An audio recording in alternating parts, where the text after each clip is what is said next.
good morning to everyone once again. So this week, I don't have too much to say actually. I think it's all been said in our sacred reading today. Thank you, Sue, for bringing that to us.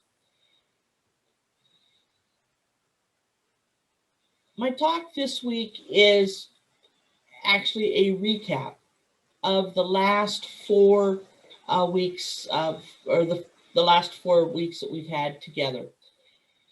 I'm kind of wrapping it all up, as somebody said, wrapping it up and putting a big bow on it. And that is the first 4 sections of the Science of Mind text. We just want to look at this incredible philosophy that really and truly, Ernest Holmes just said, this is about taking ancient wisdom and applying it to how we can live it. And that so ties in with our connection with the theme for this month, which is ancient wisdom, evolutionary vision. We want to take these rich texts and use that wisdom to enhance our own lives, to deepen our connection with the divine, and to remember and to anchor ourselves in the truth that we are one with the divine.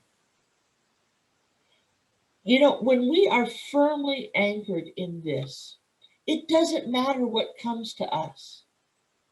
We can be that rock. We can be the anchor. We can be the foundation that we need to be when we're, hit with things like COVID, when we're hit with, isolation, when we're hit with disease or illness or anything that comes into our life and wants to disrupt us. The death of a loved one, whatever type of turmoil comes in our life, if we can stay centered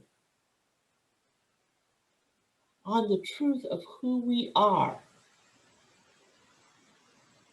then we can weather those storms. These first 4 sections of the Science of Mind just help us to learn how to use it. I think that to use this power, and Ernest Holmes really explains what it is, and we're going to go through each one of those. But I really want to start today by going back to our sacred reading from this morning, which was from had a quote from the Bhagavad Gita. I, the Father of this universe, the Mother, the Supporter, the Grandsire, the Holy One to be known, the Word of Power. I. If you listen to that, it says, I am everything. I am the Father, the Mother, the Supporter, the Grandsire, the Holy One. I am the Creator. I am the teacher. I am the supporter. I am the one that is made manifest as a human onto this planet, the Grandsire. And I am also the Holy One, the Spirit, the Divine Spirit. And I am the Word of Power. This quote says it all. It says that from the oneness of God proceeds the law, the essence, the manifestation, and the Word. And all cause and effect proceeds from this invisible spirit, which I generally call God, but we also call it divine spirit, infinite cause, divine intelligence, Allah, Buddha, whatever your word is, we are speaking to the same power and presence of the divine, the intelligence of the divine. And what we know and what we are reminded of and what Ernest Holmes is explaining in these first 4 sections is that humankind is one with the Spirit and cannot be separated from it. Let me say that again, because that is the foundation, that is the nugget of truth that we must always hold on to. Humankind is one with Spirit and cannot be separated from it.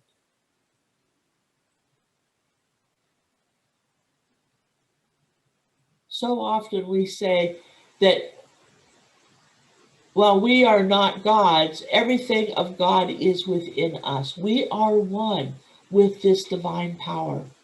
It is who we are. And because of this, our word has power. Because our words is the action of God through its thought, through divine intelligence. And as Sue read in our reading this morning, power is. It just is. We use it. We don't create it, but we use that one power. And that one power is always within us. And so this brings me to our spiritual principle, our teaching for today, which is that power flows through us. Yet, there's a caveat there. Spirit can only do what it can do through us. So unless we are able to provide the consciousness, it cannot make the gift. We need to be able to expand our consciousness. And we also must be willing to receive the gift. Previously, I've spoken about the prayer of Jabez. It's one of my favorite teachings. The prayer of Jabez says, expand my territory. Well, what does that mean? It says, expand my consciousness so that I can receive the gift of the divine. Expand my consciousness so I can just embrace all the good that is available to me. This is the teaching. This is the gift of these first 4 sections of Science of Mind. But let's look back, just a quick recap of what we've discussed the last 4 weeks. So I started out with the first section, which is the thing itself. I talked a little bit about Ernest Holmes being, a radical. Coming in and, can you just imagine sitting in a theater with 2,000 people, many of whom are Presbyterian ministers, Methodist ministers, Buddhists, Catholic priests, all these men, because it was in the 20s, all these men of God, and saying it. I'm not going to call it God anymore because we all have this preconceived idea of God. So I'm just going to call it because it is this divine intelligence. It is this creative power. I mean, that was just such a radical idea. I love that. For him to transcend these ideas that have been here for so long and say, let's elevate it and take away what we think we know and let's call it what it is. It, a divine intelligence, a divine power, a creative power. And so in that first section, he's talking about the thing itself, which is spirit, which is love, which is law, which is this divine intelligence, this universal mind. So that was the first section.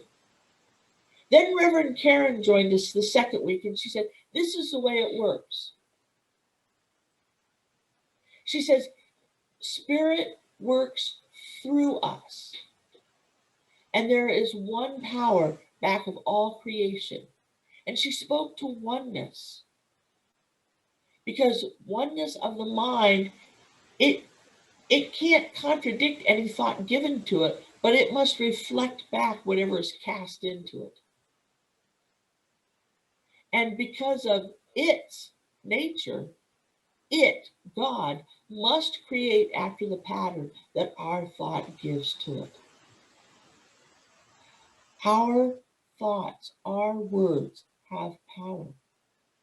Not our power, but the power of God, the power of that creative force is behind what we say and what we think. There is a great universal mind.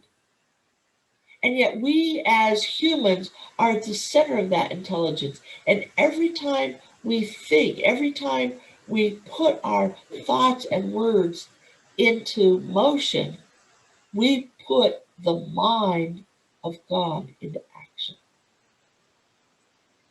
Your words have power. Reverend Mary joined us the third week and said what it does. And that is what it does. It creates, it manifests. Divine Spirit also guides and directs us, which takes us back to that where we must be willing to surrender to Spirit. We must be willing to set aside what we think we know and ask the question,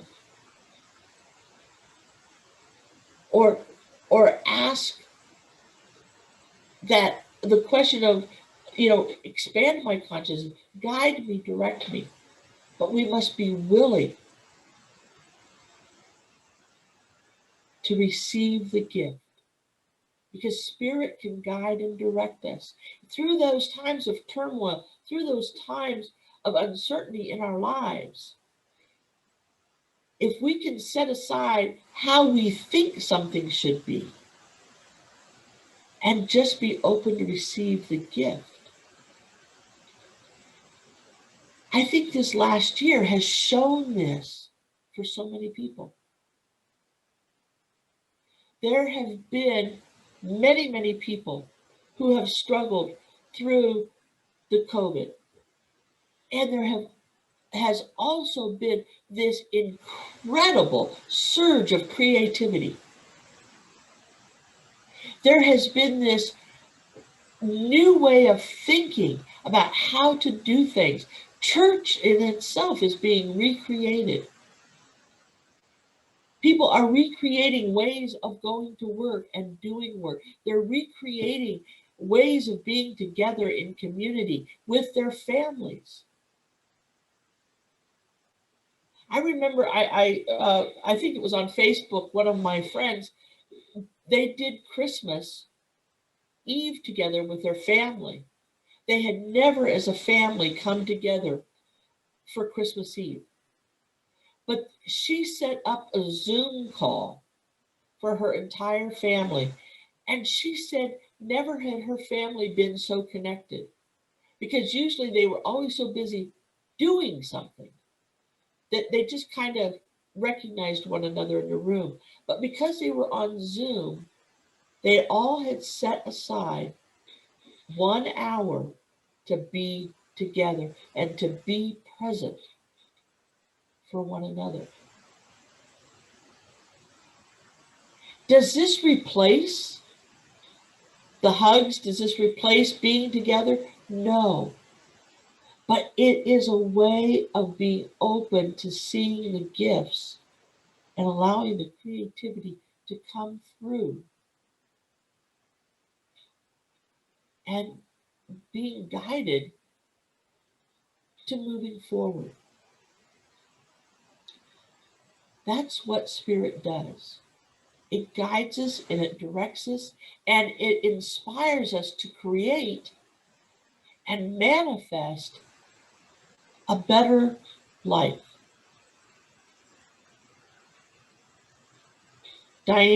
Reverend Diane joined us last week to say, how do I use it? Very simply, the way to use this creative power, the power of our word, this divine intelligence, is to fill our mind with the expectancy of good. If we can know that we are of the divine,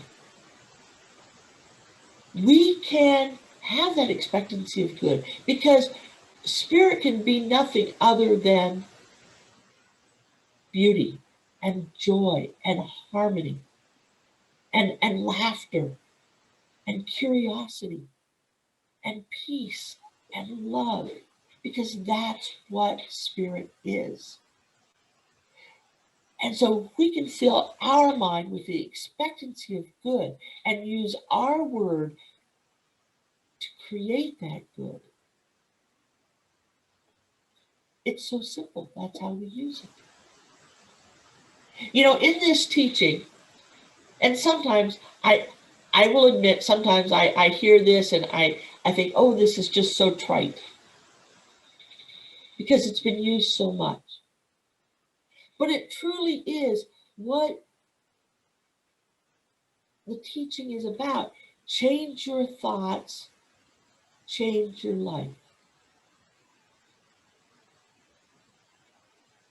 Someone asked me one day, how does prayer work? How does prayer really work? Prayer helps us to reconnect with Spirit. Prayer helps us to change our own energy. And when we change our energy,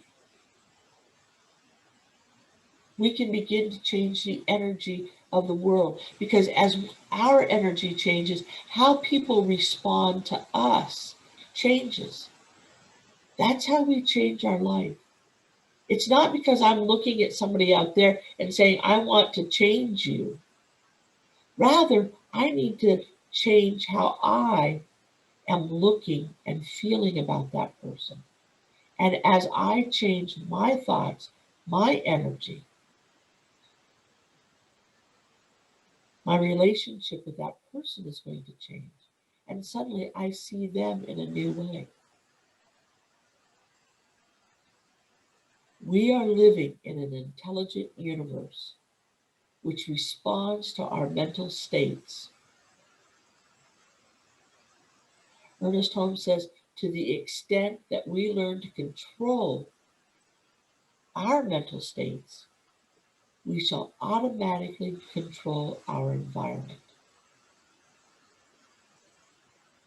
And here's the beauty of all of this. He continues on to say, we need not coerce. We do not create the power, but we must let this great power operate through us. We must surrender to the power and the presence of the divine that is within us and allow it to work through us. So how are you using and directing your thoughts? What we want to do is what I call building muscle memory. Here's a really simple practice. Every time you hear yourself saying, I don't know, replace it with I do know.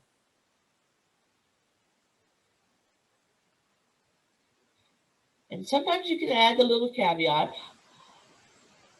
okay, I do know, I just can't remember it right at the moment, right? Because maybe you don't have the answer right at that second. But every time that you say, I don't know, you are closing the door.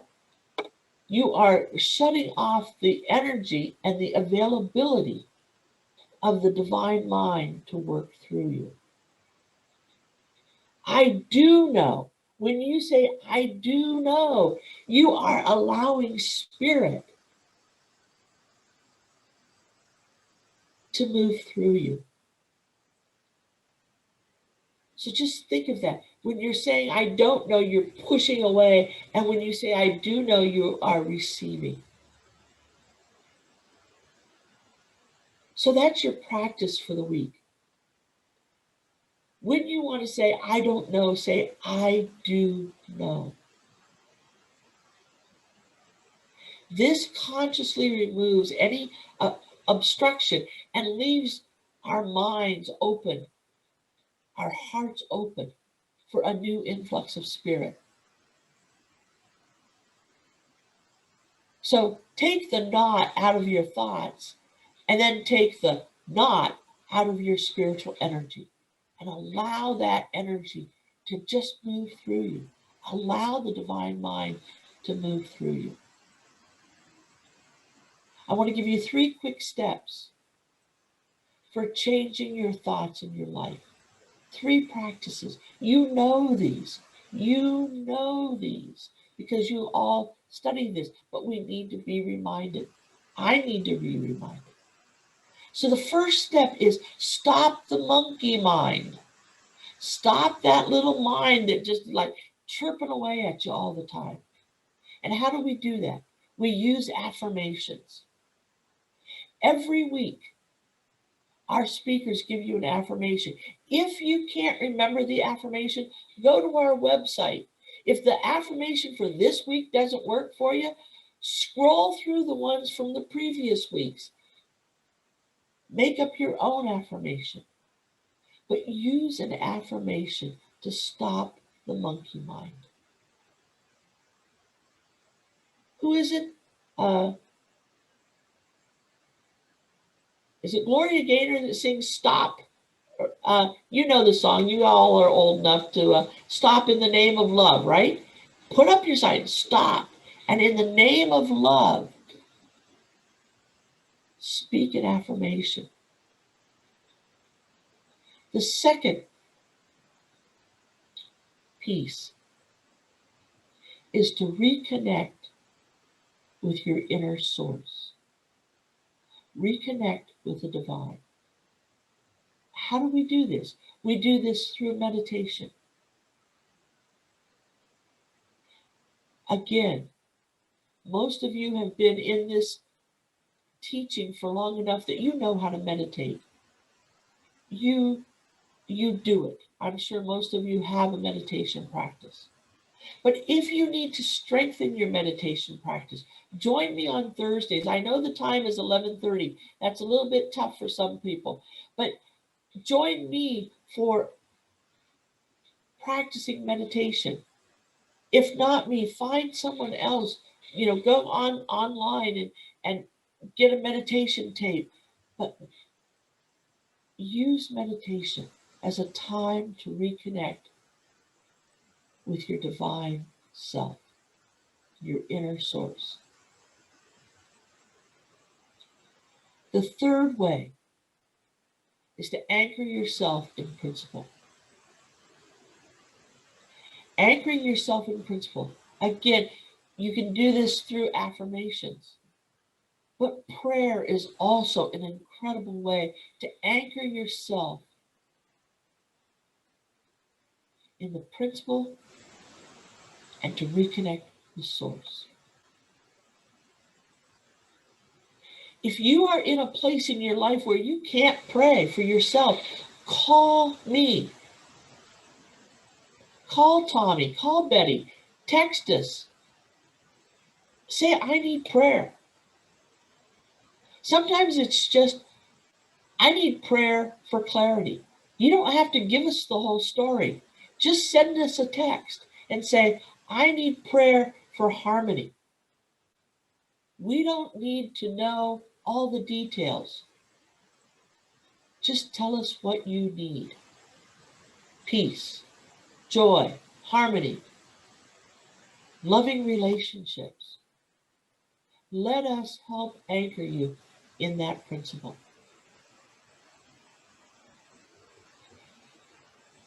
This is the teaching of Science of Mind. This is the teaching of those 4 chapters, of those 4 sections.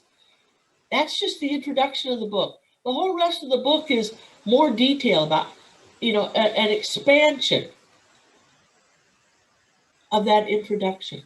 We've spent a month just on the introduction, but these are the basics. And when we understand this, then we can fully embrace and practice these teachings. Stop the monkey mind, reconnect with your source, and then anchor yourself in principle. So what I am inviting you to do, what we are called to do, is to use the power of our word more generously. Using the power of our word, the power of spirit, with a greater idea of good, with a greater idea of abundance, and an acceptance of its ability. We can use this power. Remember, we don't have to force it. We're not creating it. We are simply using a gift that is waiting there for us with a great big bow on it, just saying, I've got this gift. I want to give it to you. And what we need to do is open our consciousness and open our arms, open our hearts to receive it. The affirmation for this week is, today I walk in the light of God's love. Today I am guided and my guidance is multiplied. I know exactly what to do, exactly how to do it. There is an inspiration within me which governs every act, every thought, in certainty, with conviction and peace. Let us anchor this in prayer. Holy One, Blessed One, Creator, Divine Intelligence, Holy Spirit, the one that is Creator, Teacher, Indwelling Spirit, ever expressing, ever expanding divine intelligence.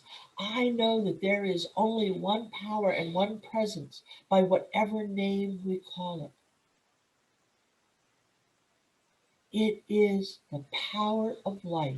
It is the power of love. And I know that this one power and this one presence is within me. And so I draw upon that power and presence to guide and direct my thoughts, my words, my actions.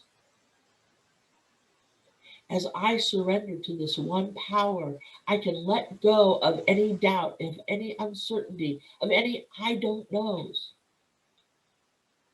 Because as I stand grounded in this truth and in this knowledge of the one life, the one source,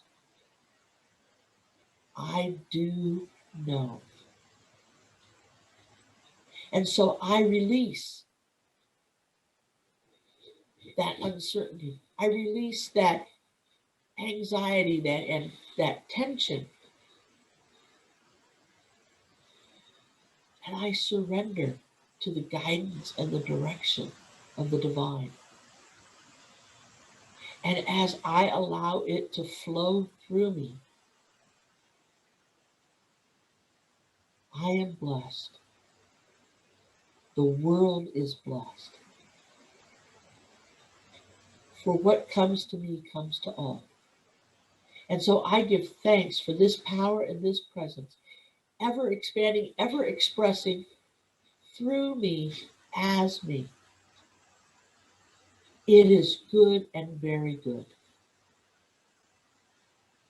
I give thanks for this love, this law, this power of good that is mine to access and to express.